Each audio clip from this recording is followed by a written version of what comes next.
Mister Fedele, tecnico dell'Ardor Lazzate. Mister, 1-1, 14° risultato utile consecutivo, e questo è davvero un grandissimo risultato, però oggi c'è un po' d'amarezza. Sì, sicuramente sì, perché la squadra ha creato veramente tanto, soprattutto i primi 25-30 minuti abbiamo dominato il campo, abbiamo creato tanto, oltre a passare in vantaggio con una bellissima posizione di Stefano. Sicuramente meritavamo di chiudere il primo tempo in vantaggio di 2 gol.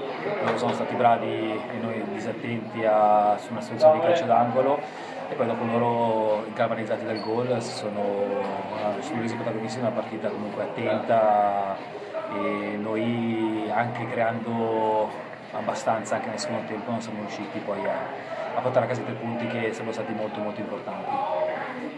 Ecco, pareggio contro un avversario che comunque in lotta play-out, voi invece la rincorsa ai play-off. Come valutare quindi bicchiere mezzo vuoto, possiamo dire oggi? Ma oggi forse sì, però stiamo dando continuità, come giustamente hai detto all'inizio dell'intervista, e dobbiamo sicuramente cercare di fare questo passino in avanti che ci manca ancora per competere con le squadre più in alto in classifica di noi, ma sono sicuro che ci arriveremo, perché i ragazzi stanno impegnando tanto, stanno lavorando duramente durante la settimana, e sono sicuro che adesso riusciremo a infilare un filotto di partite importanti. Perfetto, mister. Innanzitutto, comunque alla fine di tutto, complimenti per il 14° risultato consecutivo, davvero tanta roba, non perdete da ottobre, e speriamo che la prossima possiate trovare qualcosa in più che manca. Sì, no, assolutamente. Speriamo di lavorarci, ci dobbiamo lavorare tanto in settimana e arriveremo pronti alla prossima partita. Grazie mister, sempre gentilissimo, grazie. Qui con mister Garavaglia, tecnico della Castanese. Mister, un ottimo pareggio su un campo molto difficile come quello di Lazzate. Nel finale avete anche rischiato il colpo grosso. Beh, sicuramente loro sono una squadra molto forte, mi sembra da 10-12 risultati utili consecutivi. Abbiamo sofferto i primi 20 minuti, poi perché facevamo fatica a uscire bene sugli esterni. Una volta sistemata quella, poi abbiamo iniziato a giocare, la partita è stata super equilibrata, e anzi poi dal 20° in poi probabilmente abbiamo fatto qualcosina in più noi.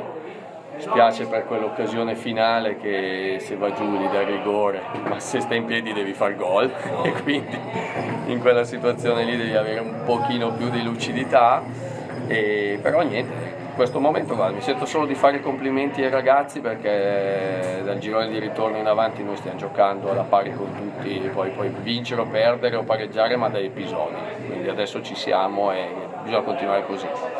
Ecco, la sua squadra nell'ultima partita ha affrontato davvero tanti avversari di rilievo e ha sempre fatto grandissime prestazioni. Qual è secondo lei la vera forza della sua squadra? Allora, in questo momento è che abbiamo, per il modulo che facciamo, abbiamo i giocatori giusti al posto giusto, e ci manca ancora Caputo che deve rientrare, che è una pedina molto importante per noi, a giocare con 2 quinti così. E quindi la forza è quella, che ognuno dei nostri gioca nella sua posizione e è messo nelle condizioni di fare il massimo.